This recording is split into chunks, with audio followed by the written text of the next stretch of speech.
Hello, good morning. Tejas लाईफमध्ये खूप खूप खूप मनापासून स्वागत आहे. आज पावसाने पुन्हा एकदा हजेरी लावलेली आहे. तसंही न्यूजला सांगितलं होतं की 4 दिवस भरपूर पाऊस पडणार आहे. सो इकडे आज रात्रीपासूनच चालू झालेला आहे. त्यामुळे मस्त सकाळी आम्ही मॅगी आणि चहाचा बेत केला होता, कारण की दोघंच घरी होतो. सगळे देवदर्शनासाठी गेले होते गावी. त्याच्यामुळे मस्त असं दोघांनी मॅगीचा आस्वाद घेतला. छान गेली होती, असं त्यांना आवडली सुद्धा.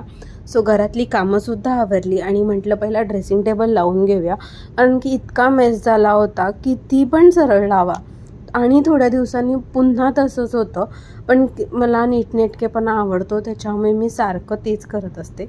सो त्याच्यानंतर मग दुपारी सगळे घरातले आले. संध्याकाळी जेवणाची तयारी केली आणि मग आमच्याकडे दसऱ्यामध्ये कडाकणी म्हणून करतात, तिखट आणि गोड.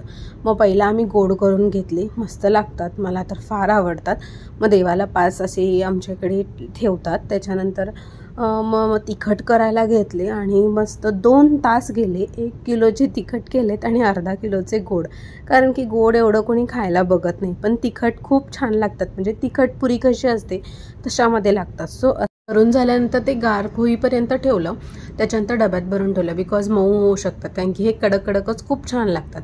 तुमच्याकडे ह्याला काय म्हणतात मला नक्की कमेंट करून सांगा. सो असा होता माझा आजचा व्लॉग. बाय.